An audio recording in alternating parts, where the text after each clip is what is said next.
This episode was sponsored by Property, the leading real estate agent for all real estate transactions with a comprehensive ecosystem.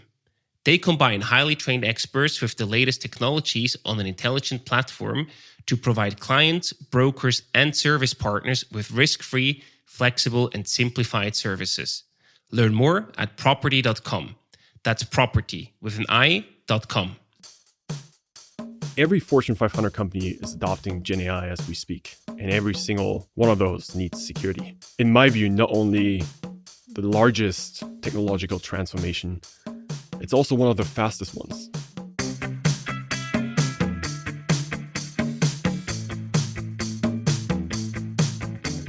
Welcome to the Swisspreneur Show, a podcast about startup stories and learnings from experienced entrepreneurs. If you enjoy listening to our show, make sure to follow the podcast and leave a rating. And now, here's your host, Merle.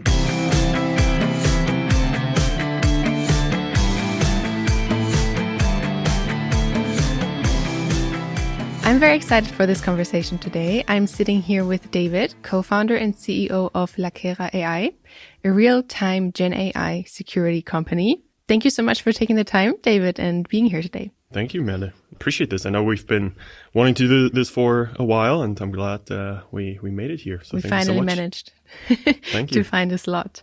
So I want to talk a little bit about you first. And I know you're originally from Berlin, and you moved to the UK when you were 17. Can you tell us a bit about your choice back then to move to the UK?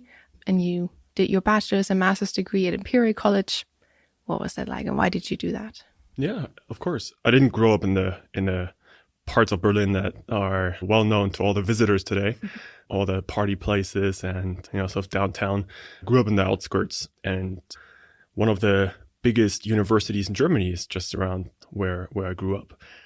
And I thought it would be kind of boring to go and study there. Life would just continue as usual. And so I decided to do something that sounded a lot more fun, a lot more challenging at the time, and applied to university in the UK. And sooner than I could think, I was on a plane over. Did my computer science degree at Imperial in London, which was a really great time. Made some of the best friends there during that time. Obviously incredibly challenging, so young, being away from home and diving into a new culture, being surrounded by people from all over the world. It was a pretty exciting time. Yeah, I can imagine. And you stayed there for quite some time also before moving to Zurich. And if I'm not mistaken, before you moved to Zurich, so while still being in the UK, you also founded Cognitier, your first venture. And at the time, and I guess still to the end, it was more of a side project. Do you want to tell us a bit about what it was, what you did with Cognitier, but also why you always decided to leave it on the side? Yeah, Cognitier was still is a really amazing company. We started it as a sort of fun project. My good friend Neil and I met at one of the local restaurants in London. We're just chatting. He was doing his MBA at the time at London Business School. I was working at our startup in London. I've been always into teaching, and it's one of my greatest enjoyments to go and teach and sort of share some of the knowledge and experiences.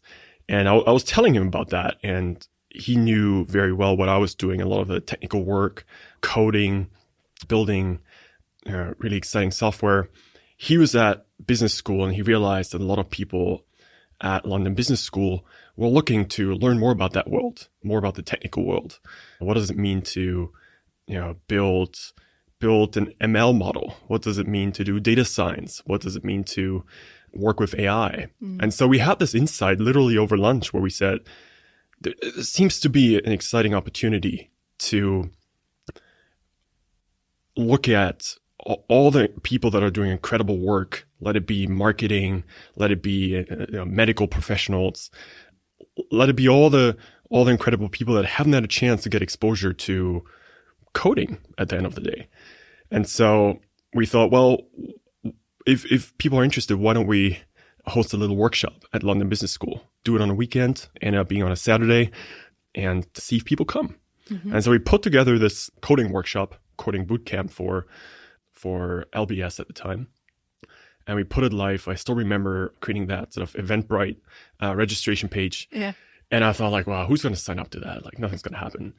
And then I remember, and I was actually away for a couple of days at that time. And I remember being at a lake somewhere in Germany and my phone just started buzzing. And it said, Eventbrite order confirmed. Eventbrite order confirmed. And I was like, what am I ordering? I don't know what's going on. What am I buying? Yeah, until I realized that there are people ordering our tickets to our course. Yeah. And I'll never forget how that first course was sold out within, it must have been 30, 45 minutes. Wow. We'd sold, 45 tickets to our course. And so I called Neil and I was like, that's interesting. Of course, what no one knew at the time is that we had not created any of the materials for the course. So the course didn't actually exist. And so the pressure was on. We're now set to go to London Business School and teach a course there on a Saturday, probably been a couple of weeks away. And so you mentioned it was really a side project at the time. So I would spend the next couple of weeks, all of my evenings, all of my weekends with Neil, sitting in our, at the time, pretty shabby London apartment, bringing this course together. And then we went to London Business School, delivered the course, and people loved it. People really loved it. It was so much fun. It was fun to teach. It was fun to join. It was a really great weekend. And so towards the end of the course, we'd decided to essentially do another round. Yeah. So a couple of weeks later, we hosted another workshop at London Business School. But we also thought, if this works here, where else does it work? Mm-hmm. And so before we could turn around, we took this thing to the US. And Neil grew up in the US. He was about to return to the East Coast after his MBA. And we managed to sign some of the largest and most prestigious business schools within a couple of months. That included Wharton, that included UCLA, MIT Sloan. Mm-hmm. And we had attendance from all over the place. And so we would then I actually spent a couple of weeks. That's the only time where someone did this full time, traveling across the US, traveling through Europe and delivering our courses. And we realized, well, it's a good time to hire out a team. Yeah. And so we hired out a team, and the company to this point has trained tens of thousands of people, still running today. Yeah. We had a shift to the virtual world during COVID. Things obviously changed. So today, anyone can sign up and take a course with Cognitivo Online. That sounds like a really cool story. You could make it into a movie. It was great. It was awesome. And there's the fun story I also shared with you yesterday. Yes, please share it. We, after a couple of years, received an acquisition offer by a very interesting Wall Street firm. And so Neil and I were, again, doing this on the side. Mm-hmm. So doing our full-time jobs. And we said, okay, this might be an incredible opportunity to give the keys to Cognitivo and sort of have other people grow to the next level. Mm. The opportunity was clearly there. We went through the full due diligence process, spent a lot of time with that company that wanted to acquire us. Mm. We did all the legal work, hired out lawyers. We had essentially the purchasing agreement on the table. Neil and I signed it. And, well, last minute they walked away.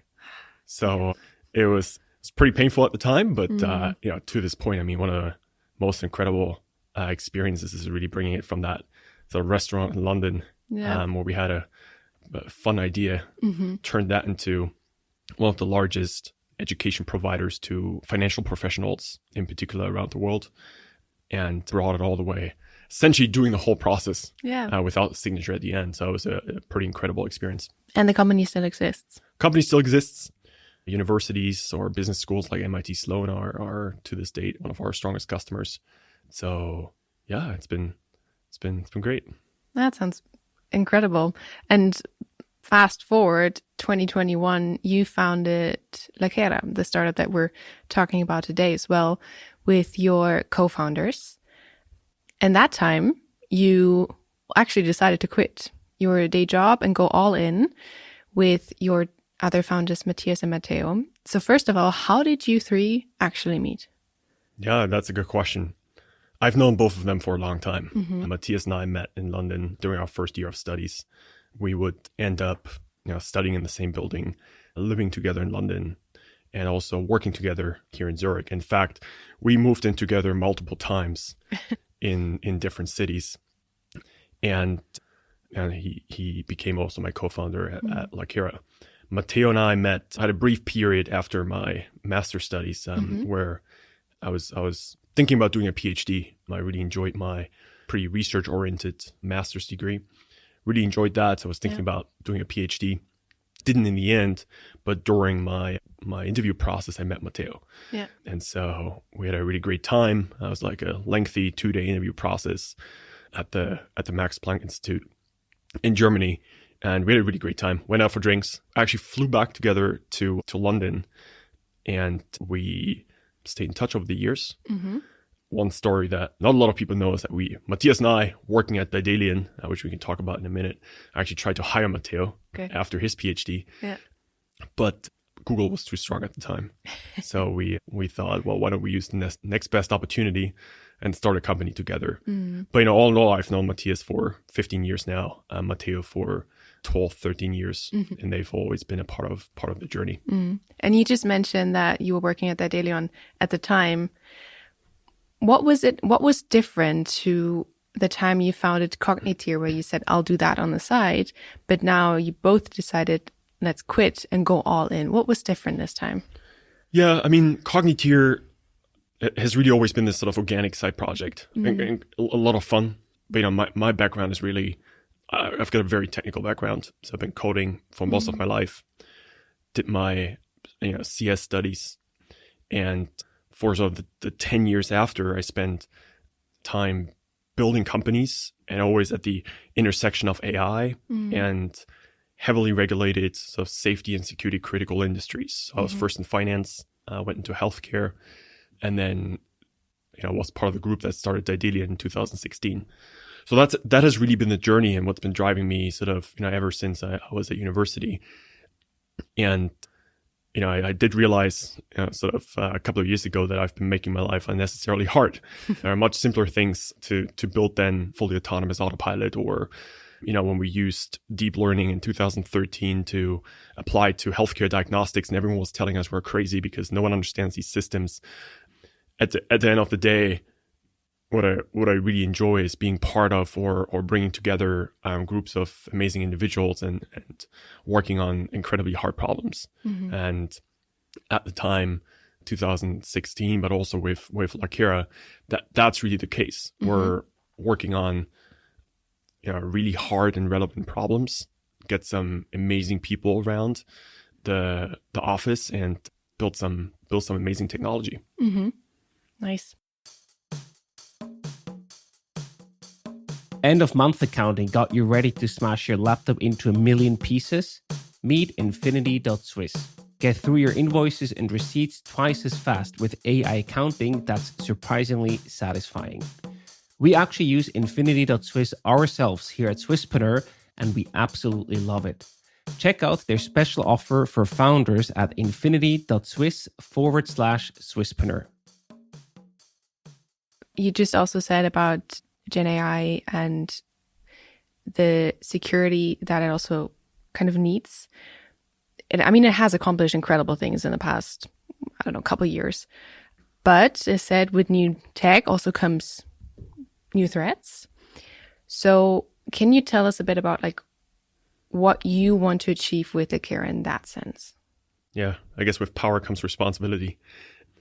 I think if we go back sort of a bit to the last couple of adventures, what we realized over the years is you have these worlds, these more experimental worlds of data science and machine learning and, arguably AI.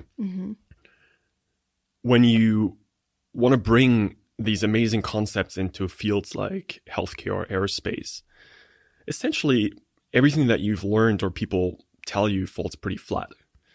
You can't just, build an ML model and sort of, test it on a small amount of data and off you go. It sort of operates in a hospital. That doesn't work. We essentially had thought for a number of years what it takes to derive real value from AI and put it into the most mission critical applications out there. And so if you think about what's currently happening with Gen AI, I mean, it's arguably the most transformative technology of our lifetime. We're not even noticing right now, but it's really changing all of our lives. Yeah. It's changing how we interact with software. It changes how organizations operate. It changes, or will soon change, how you and I will communicate. And the magnitude of that transformation doesn't deserve anything less but bringing the most rigorous engineering to the table. And so what we're incredibly excited about with Lakera is to ultimately have an opportunity to define or help define what it means to trust that technology. And trust is a loaded word. There's lots of things in there. But from our perspective, security and securing these systems, protecting our data, that's an absolutely critical component, and one that we're very busy solving right now. And I think it's also a point that a lot of people, I mean, fairly enough, are afraid of, and why they don't trust it, right? And if that kind of helps. We will have to completely rethink how we trust sort of any form of digital interaction. Yeah. So unless you and I sit in a room talking in a setting like this, I will essentially not be able to trust anymore that, when you say you are Merle doing, this thing, it's like, I don't know if that's actually you. If it's true. Yeah. If it's true. And so at the same time, we're going from what people have been calling human-computer interaction, where you work on a laptop, I work on a laptop, where we collectively work on computers. We're going to what we call agent-to-agent communication. And so those are essentially intelligent, autonomous units of compute that can now do everything that we're doing, but much faster and at a much larger scale.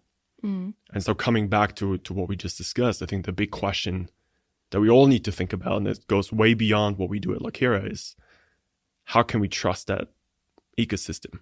How can we trust those interactions when these agents are making decisions on our behalf, they are operating on our behalf? There needs to be a trust layer in that. And again, there are many things in there, but security is obviously a critical component of that. Would you say that is the reason why AI agents are more or less like easy targets? Well, as a matter of fact, it's never been easier to hack software with Gen AI or AI agents.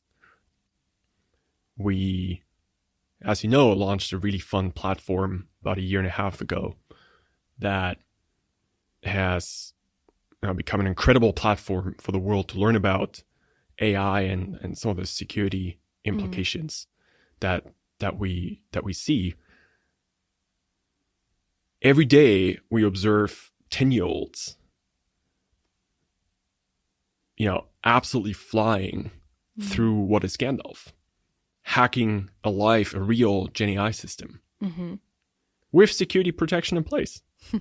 And so if you think about what it takes to hack a system like Google, you need incredible expertise. You need experience. You need to be a professional hacker. Otherwise, you don't even know where to get started. I don't know where to get started. It's now never been easier with Gen AI. And the reason for that is, and the reason why this technology is so successful in the first place, is because the interfaces have changed. Yeah. Now we get to speak in our favorite language, natural language. Yeah. With these systems. We are already processing images, video, audio. And so all I need is a bit of creativity. This is much closer today to social manipulation than it is really to sort of the hacking that we've known for the last decades.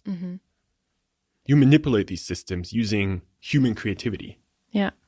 And what exactly does Lakera do to protect them? So today we work with some of the world's most incredible organizations out there to help them bring their Gen AI initiatives to life in a secure way. With Gen AI, organizations today are exposed to completely new risks. We talked about manipulation. We talked about data leakage.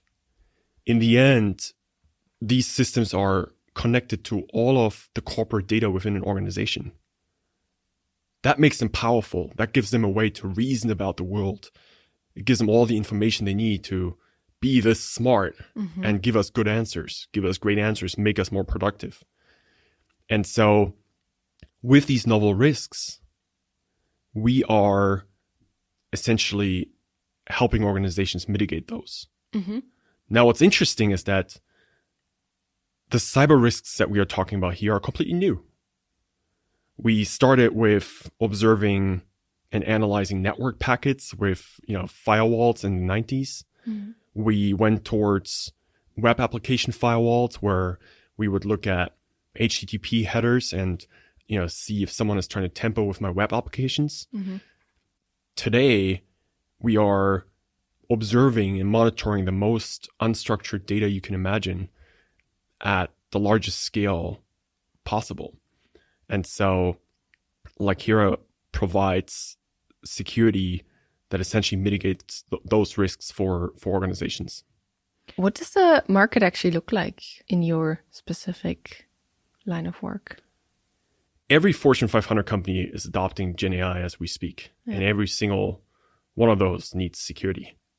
In my view, not only the largest technological transformation, it's also one of the fastest ones. When we went to the cloud, that was very gradual.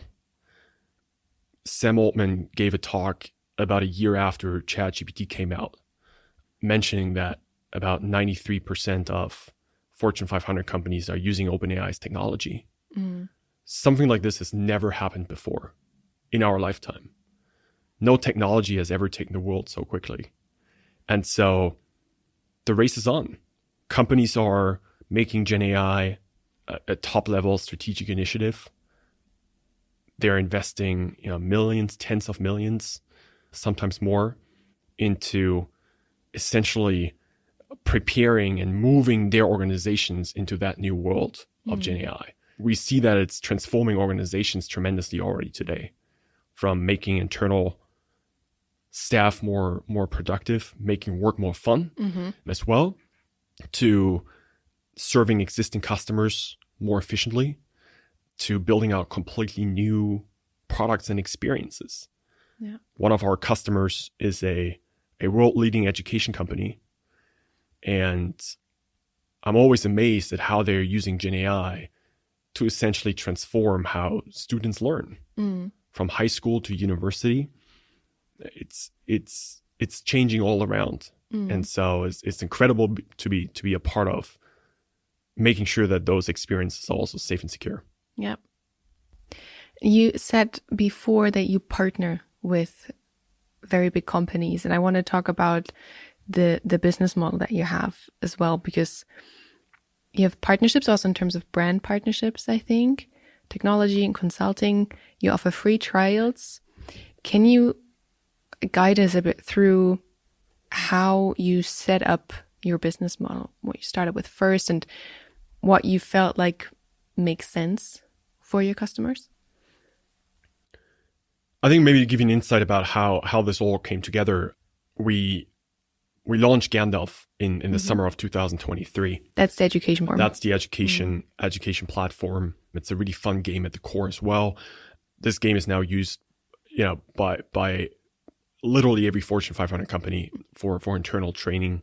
We were a pretty fine startup at the time, building our product, and Gandalf just took off and changed our world overnight, which was really fun, but it was also challenging. Yeah. All of a sudden, we had some of the largest companies at our doorstep asking, for help, asking if we can help them secure their Gen AI initiatives. Some of these companies, they didn't realize, I was in Europe at the time, these are American companies, and they would literally call me at 3 a.m. asking why we haven't signed the damn document. The pace and the pressure that these organizations have been experiencing is immense. So our business model has really evolved in line with that over the last, 12 to 18 months, where, yes, we're pretty happy about the fact that we're the only company in our space that has a self-serve platform. So literally anyone that is building GenAI can protect their application with Lakera. You can even get started for free, which is really exciting. But obviously, we're serving some of the world's largest enterprises as well.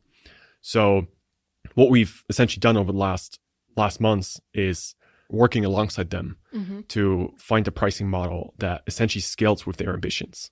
Yeah. And the exciting bit is that we see GenAI activity within these organizations grow exponentially quarter over quarter for the last 1.5 years.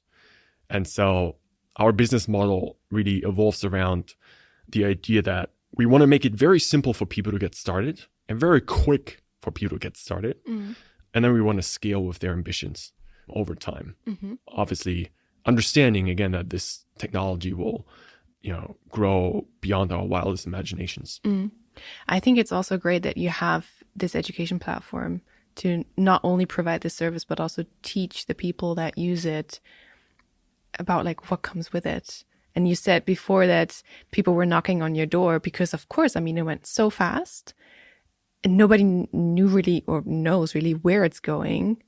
And it's also scary, and knowing like, okay, we can also train our staff. Yeah. I think that's super important. At the end, the market is still early. We're just getting started, and people are looking for guidance and direction, and also just understanding a bit better what this AI can do for them. Yeah. And so, Gandalf provides all of that, and you get pretty hooked on it too. It's pretty easy to play on your mobile phone, and you're on a train or something, or on a plane, and you have to be very creative to manipulate Gandalf. But above all, it's really been branded as sort of the most fun and accessible way to learn about AI and some of the security issues around it. And we've got tons of people that play it, and they come to us after and they say, I had no idea. I had no idea that this is actually how this works, and that I have to be concerned about essentially my data leaking into the world. We've had countless of conversations like that. So it's just really great to be a part of creating that kind of awareness as well. Yeah. I have to ask, the name Gandalf, is it the "you shall not pass"? Was that the reason for it? Well, I can spill some secret on this show, which is, I don't think anyone knows this really. So Gandalf came out of a hackathon. We had a hackathon internally. We were also raising our seed round. I was the least helpful member on the team. I was copying documents for our fundraising round. I'll still remember that. We essentially built Gandalf on the day, and we thought it'd be really fun to launch this to a couple of friends after the event. And they loved it. They played it over the weekend, and they gave us really good feedback. And then we thought, hey, why don't we sort of bring this out into the world? Yeah. Well, at that point, it was a good moment to think about a name. And initially we wanted to, the first name we had in mind was Yoda. And it was Yoda. I think we even had it on the website. But then, to your point, someone came up and brought up the "you shall not pass." Yeah. And it became Gandalf in a split second. Brilliant. And there was this really fun thing, which I can share a couple of days after we launched it. We had no idea that this would go so viral within the first couple of days. And even to this day, Gandalf was processing 50, 60, 70 prompts per second. We had no idea. We didn't have the infrastructure for it. So we had one of our engineers, Max, he was sort of trying to keep our infrastructure alive while people were playing it. And there was this thing in the first couple of days, which I think actually contributed to its success in hindsight, when our infrastructure couldn't deal with the load. Or, OpenAI would refuse some of our requests. We would call OpenAI under the hood. We would return this message that would say, Gandalf is a bit tired now, needs to take a break. And people absolutely loved that. Of course, and it became a meme on the internet. Why is Gandalf tired again? It was hilarious. I will never forget the first couple of days after this. Yeah, I can imagine. It's great. How many people are you actually at the moment? We're still a pretty small team. We're a couple of people starting this week. We're 37 people at this point, split across Zurich and San Francisco. Mm-hmm. We doubled the team last year, and obviously looking at some exciting plans this year. Mm-hmm. By around 37 people at this point. I want to talk about exactly this, the office that you have in Zurich and now the one that you recently opened in San Francisco. Why did you decide to go directly to the US instead of maybe conquering more of the DACH region, Europe, and then US? Like, what was the decision making behind this? I think in the end, the question we ask ourselves is, what kind of company do we want to build? Mm-hmm. I think if you build a European company, you build in Europe. If you build a global company, you just have to be in the US, whether you like that or not. But it also comes with the fact that San Francisco is the capital of AI right now. I walk out of our office in San Francisco, I look to the left, there's one of the foundation model providers. I look to the right, there's another great tech company. I look forward, and we've got a multinational bank, but their AI team happens to sit there. Mm-hmm. And so the density of activity, talent, and capital just makes San Francisco the place you want to be right now. And so we've been toying with the idea, right after our seed round in the summer of 23, and are thankful to be supported by incredible investors at the time. Red Alpine here in Switzerland led our seed round, and we had a couple of conversations about those next steps, and decided to open up the office there within a couple of months. We officially launched the office at the beginning of 2024, so it's been around for a year now, and we've built up a really incredible team over there. Do you have specific focus in each office? We do. So, with Daedalian, Matthias and I were part of building up an incredible engineering and AI team in Zurich. Mm-hmm. Part of starting Lakera is that we wanted to do that again. Mm-hmm. And, today we've built a really amazing team of engineers and researchers here in Zurich. Zurich is an incredibly strong location to do that. In San Francisco, we have a smaller part of our engineering team coupled with go-to-market functions and product. The idea and really the opportunity you have here is to essentially build or bring together the best of both worlds, which is Swiss engineering with Silicon Valley ambitions, and I often also say optimism, to look at the future with a good portion of optimism. And both our offices allow us to do that. Hey, did you know that Swisspreneur just published a book? That's right. We've spent the past year writing Swiss Startups, a compact view of some of the most amazing startup journeys in Switzerland, from scrappy beginnings to world domination.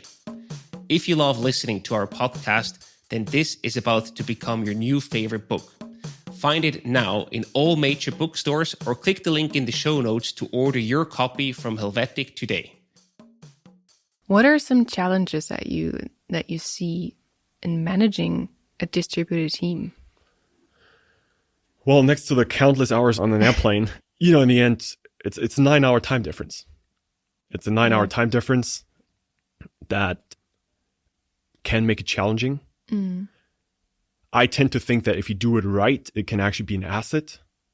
But the fact that not everyone is in the same office and you have the 9 hours in between you just requires you to operate with a certain amount of foresight and a certain amount of, or a certain weekly cadence. The things you really want to do is get everyone super aligned across different locations. What's the direction that we're heading into? What are we trying to solve here? And then give people a lot of autonomy to essentially do their best jobs in solving those problems. If you do it right, it can be an asset because essentially while one office is awake, the other is sleeping. And when that other office is sleeping, that, the office is awake. And so with the right planning and the right structures in place, you can actually get an incredible operating cadence. But it requires a certain way of communication. We rely on a lot of asynchronous communication. We have certain key meetings during the week where we bring everyone together globally and get that alignment, get that team bonding. And, we also have really fun things like our Lakera exchange program, which allows people from Zurich to spend a couple of weeks in San Francisco and vice versa. And we've had a couple of people go through it, and it's been really fun for people to just spend time in the other location. Yeah, I can imagine to be with your colleagues overseas, but also, feel a bit of the culture over there. And you just touched on this topic of culture very, very slightly when you said Silicon Valley optimism. Yeah. What are some culture differences that you see between maybe also founding in US versus Switzerland, but also working there? What have you noticed? One of the big differences I still see is, when I go to dinners or especially when I spend time with students here, I often get oh, it's so crazy what you're doing. Like you started your company and, that's so much risk. When you walk around Silicon Valley, it's almost like the opposite. It's an incredible time there right now. And everyone has started a company. And that sort of sense of possibility with AI and how it's changing the world is incredibly special in California right now. Everyone is building. Some people told me it's very similar to how it was maybe 15, 20 years ago. Everyone is back to building. Everyone is building incredible products and, applications based on this new technology. I know you're actually also moving soon yourself to San Francisco. So first of all, on a scale of 1 to 10, how excited are you? 12. I had about 10 trips to San Francisco last year, and that was only until August because my wife and I had our second baby in early October, and I was on a travel ban for a couple of weeks. But, we just said, hey, I spent so much time traveling, and, I'm fortunate to have two incredible co-founders that are in our Zurich office. One of us should be in the US more permanently. So we're in the middle of the relocation right now and gearing up to move over in a couple of weeks' time. Do you think it's going to be different for you managing from there, also, like, again, from a cultural perspective, managing the team there versus here? I think the biggest difference is that the long evenings turn into early mornings, which I actually enjoy a lot more, I have to say. I think my work's been so focused on the US just from a go-to-market perspective over the last months. Operationally, probably doing things very similarly, but I obviously look forward to spending more time with people in person on the ground. The great thing again is you walk out of our office and we've got 2-3 of our customers within, literally a 3-minute walking distance. So that sort of Wednesday Zoom call always turns into, hey, why don't you guys come over? And we spend time together in, our office. And so I look forward to doing a lot more of that, which is above all fun. I mean, gives you completely new opportunities, right? If you have these companies right in front of your nose, basically. 100%. And did actually the work that you did with Cognitier, did it help you settling into the US now? Because you also had a lot of customers over there already from Cognitier? They're pretty disjoint. So I think it certainly helped with building a network of people. In terms of customers, they're rather disjoint. Yeah. Okay. And are you on the verge of raising again next round? We've been raising pretty frequently and quickly over the last 2 years. So we just made our plans for 2025. A raise could be a part of that. It's the way we think about fundraisers and so when is the right moment to raise? Yeah. this is not about, waiting until the money is out. This is really about finding a great moment to raise and do that opportunistically. And we've done that in the past. We will do so going forward. So 2025 could be a good moment. If it's not 25, it will be early 26. Yeah.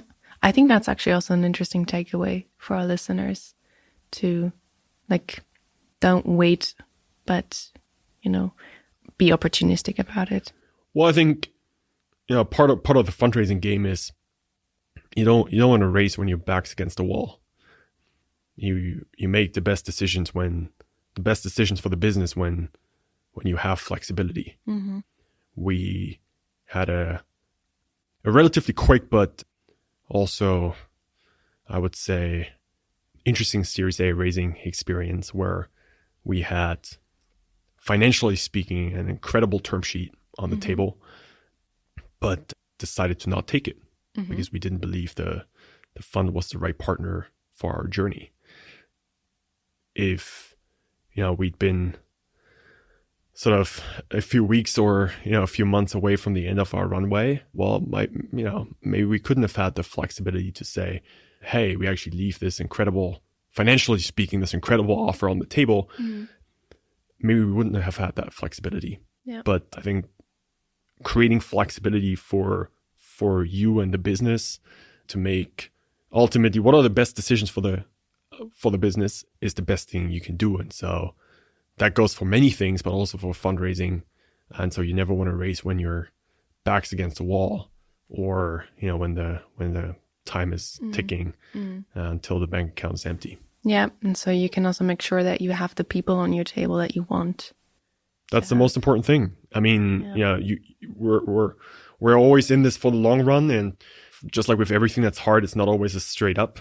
And so you want to, surround yourself with partners that, understand what it takes to build real companies, and they support you on the way up, and they also support you along the bumps that you have. And we're incredibly fortunate to have amazing investors on board that know what it takes these kind of companies to build these kind of companies. The most important thing above all is making sure you surround yourself with, the best possible set of people. Mm. And what's next for Lakera? What are you currently planning? Well, we got a lot of exciting plans for this year and beyond. I think we're growing out the team. Mm-hmm. We're building and launching new products. But I think above all, what we've seen over the last decades is how we've built out the infrastructure for what is now the internet. Mm-hmm. And I think what we're looking at today is, what does that infrastructure look like for the Internet of Agents? Mm-hmm. So everything we've discussed here, but at massive scale. And coming back to, the trust topic and security, we are really gearing up for is essentially helping build that infrastructure that will power the next era of, our lives and organizations. Mm. And so, we've got a couple of exciting things that are coming out this year in that regard. Oh, we're looking forward to seeing them. Same here. And before we head into our rapid fire questions, do you have any resources or tools or anything that you would like to recommend to our listeners? I was thinking about that. I think and especially given that there are so many incredible Swisspreneurs listening to this, I think the one thing that has helped me, and I know others over the last years, is really a mental framework for how to think about building companies. Mm-hmm. The one thing that I always ask myself is, how hard can it be? And when you build these companies, when you go through all the incredible things that are happening in the Gen AI world right now, things can be overwhelming and it can be hard, and you have so many decisions to make. You face so many technical problems. You face all sorts of issues. And I think the one sort of mental framework that I always try to apply is to say, well, how hard can it be? And the truth is, when you actually step away from these problems a bit and you think about, fundamentally what's going on, and you try to break up these like bigger problems into smaller pieces, you actually realize most of the things are not that hard. Mm-hmm. And more importantly, other people have solved them before too.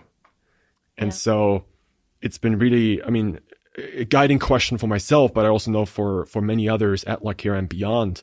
It's one of the things we all often ask in meetings when someone says, let's do this, or, I don't know what to do here. It's like, well, how hard can it be? Mm-hmm.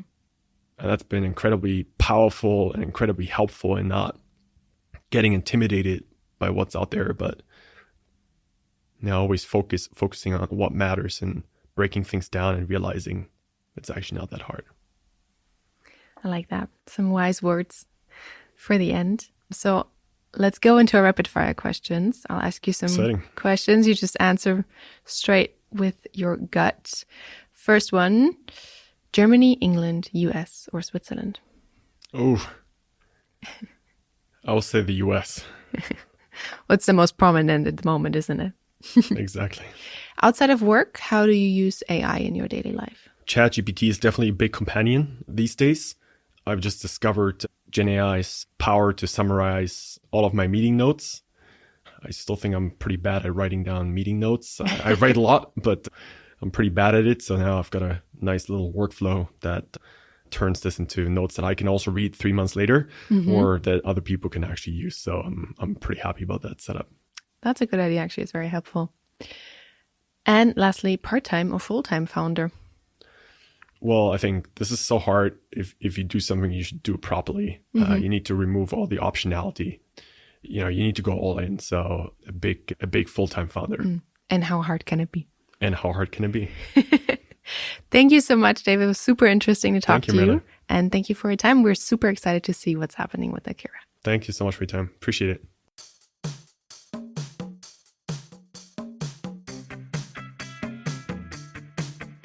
We hope you enjoyed today's episode. If you did, you can support us by rating our show on Apple Podcasts. This way, we can reach an ever-growing number of aspiring entrepreneurs.